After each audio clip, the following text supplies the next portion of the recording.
Hello friends. In the previous lecture we have studied about outdoor and building planning, import plan, I import IFC and room planning and street lighting. In this lecture we will start a very simple project, and in this project you will learn various things like how to import the luminaires, how to perform the calculation of luminance, various things, how to make a project in the Dialux Evo. Before starting any project in any software, in any electrical design software, you have to put some basic settings. So first of all we will can talk here about the basic settings of the Dialux Evo. Before starting today's lecture, I want to say that on this electrical design engineering YouTube channel you can learn various electrical design softwares like Etap, Silent Power Factory, PV System, Dialux Evo, and Autocad. In addition to these electrical design softwares, you can also learn various technical things related to electrical design engineering. If you want to connect with us, you can join our WhatsApp group or a Telegram group. The link of this group is given in the description. Let us start today's lecture. Now to perform the basic settings of the Dialux Evo, you can go to File menu. In the File menu, there is a Setting tab. In the Setting tab, there are two types of settings. One is General Setting and another is Standard. First of all, we will go to General Settings. In the General Settings, the first thing is the common, and here is the Save option. That here is reminder everyone and 5 minutes. That means every 5 minutes the software will tell you, reminders you to save your project. If you want to increase this, suppose you want to take 20 minutes, you can keep. If you want to keep it 5 minutes, you can keep 5 minutes. Then another thing is the undo. That is how many changes, how many undo steps, backward steps you want to capture. Here it is by default 50. You can increase and decrease as per your requirement. Then second option is the project. In the project, the first thing you will see, that is reflection factor. There are different reflection factors, different factors given for different types like ceiling, suspended walls, floors, beams, column, platform, and ramps. But first of all, you should know what does the reflection factor mean. Reflection factor. Reflection factor, also called the reflectance, refers to the ratio of light reflected from a surface compared to the light incident on it. That is the percentage of light which is incident on the surface. What percentage of light gets reflected from the surface is called the reflection factor. It is expressed as a percentage and is important for determining how much light bounces off walls, ceilings, floors, influencing overall illumination levels and uniformity in the space. Reflection factor is equal to reflected light divided by incident light into 100%. Reflection factor are used in Lumen method calculation, also called the zonal cavity method, to determine the required number of luminaires in a space. In lighting design, recommended reflection factors are based on standards like IES, that is Illuminating Engineering Society, CIBSE, Chartered Institute of Building Service Engineers, and ISO 8995-1 for interior lighting. As per the IES, the recommended values for various types of surfaces are the recommended reflection factors are given here in this table. You can note down these values. As per the CIBSE, this column is the room type or application of the room. This is the ceiling, and this is the wall column, and this is the floor column. Different reflection factors are given here. Suppose for office type offices, for ceiling it is 80 to 90%, for walls it is 60 to 70%, and for floor it is 20 to 40%.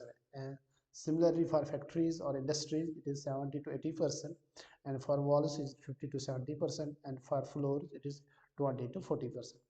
It is better if you can note down these recommended reflection factors. As per the ISO 8995-1, this is the type of material. This column represents the type of material, and this represents the color, and this represents the recommended reflection factors.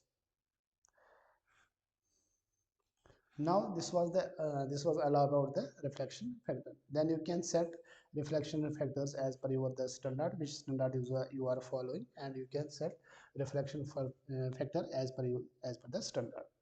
Then there is a storage, that is what you can store your files. Here this furniture mode, different materials you can store at different locations. Then there is a CAD. When you import the CAD file, the CAD file has generally different layers for text layer, rumor space names, ISO lux lines. You can show which line, which layer you want, which color for the presentation. You can set there. Then we can go again for file and go to the settings and click standards. In the standards, the first is present. That is which standard you are present, whether you are following the European standard, Japan standard, or any other standard. If we click here, drop down menu, you can see Europa. Europa, two types of Europa standards are here. Another one is USA, and fourth one is the Japan. If we select the Europa, what is here written? The specification taken into account according to you. Now, whatever the calculation work is done, they can be calculated as per these specifications. Similarly, if you can take USA, then the calculation is specification taken into account is be according to IESNA lighting handbook. So now you can understand, if we change select here, if you change here any type of standard, accordingly the changes will be here also. The second thing is space to height ratio. Now we should know what is the space to height ratio. Space to height ratio, or SHR. The space to height ratio is in lighting design is the ratio of the spacing between the luminaires to their mounting height. Is the ratio between the space between the luminaires, center to center space between the luminaires, and the height, that the working height from the working plane. The formula for that is SHR is equal to spacing between the luminaire divided by the mounting height. Wire spacing, the center to center distance between two adjacent luminaires is called the spacing. The mounting height, the height of the luminaire above the working plane. It is not just the ceiling height. Suppose that means if we kept a table of 2 feet, then we have to take the height of spacing mounting height will be from the plane of the table to the ceiling, not from the floor of the room. So working plane is the surface where the illumination is needed. That is the desk in an office, floor in a warehouse, road surface, the street lighting.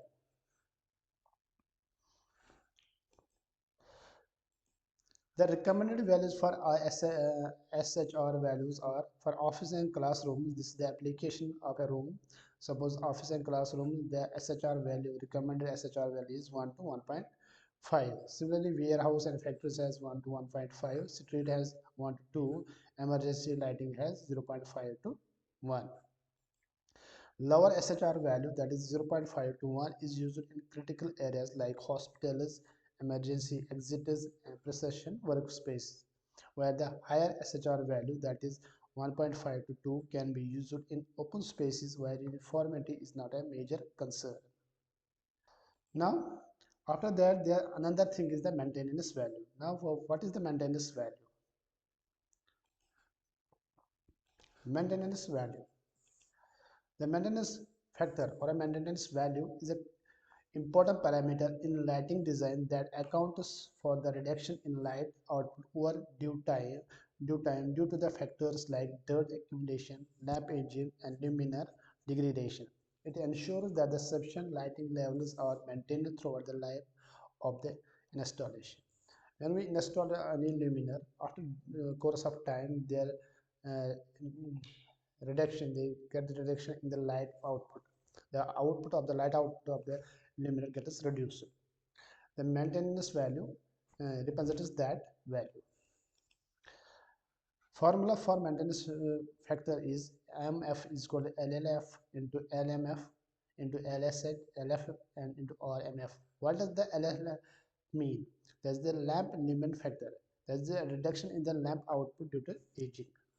LMF, that is a lamp maintenance factor, that is the reduction in the output based on cleaning and replacement intervals. LSF, that is the luminar surface factor, that is lost to the dirt accumulation on luminar surfaces. RMF, that is the room maintenance factor, lost due to dirt accumulation on room surface, that is walls, ceilings, etc. The typical maintenance factor values, that is the recommended typical maintenance factor values are for cleaning office spaces, it is ranges from 0.85 to 0.95. That is the remarks here is written the regular maintenance and minimum dirt. You can note down these tables, these values. Retail stores, it is 0.80 to 0.9. Now higher MF, that is 0.9 to 0.95 for regular cleaning indoor environments, and lower, that is 0.5 to 0.7 for areas where the heavy dirt and infrequent maintenance is done.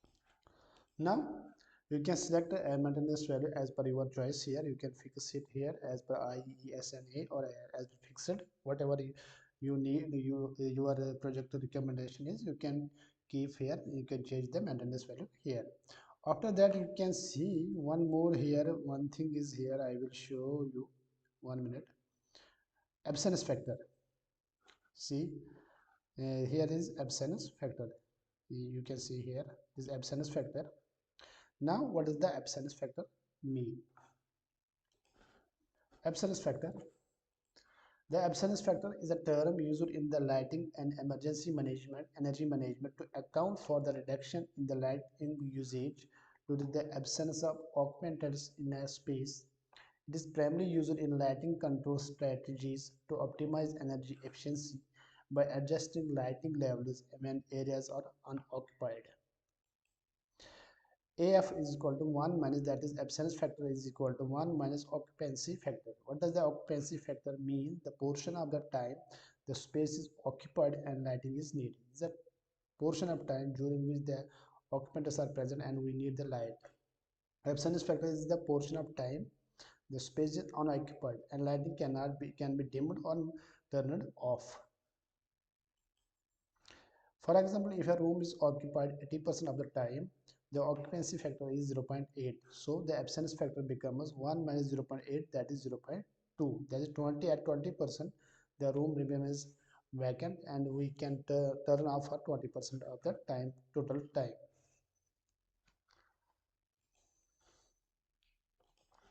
The typical absence factor values are, for this is the space type and this is the occupancy factor and this is the absence factor and this control strategy.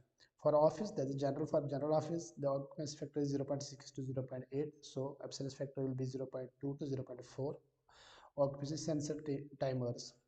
Conference room, it is 0.3 to 0.5, so its absence factor will be higher. It is manual override or sensors. Classrooms, they have almost the same occupancy and absence factor. Corridors and stairs, the occupancy factor is very less, 0.2 to 0.4, so our absence factor will be high. Motion sensors are recommended. Warehouse storage, the occupancy factor is 0.4 to 0.6. It is motion detection sensors are recommended. Now you have got the ideas of basic settings of the Dialux Evo. In the next lecture, we will start our simple project. Thank you.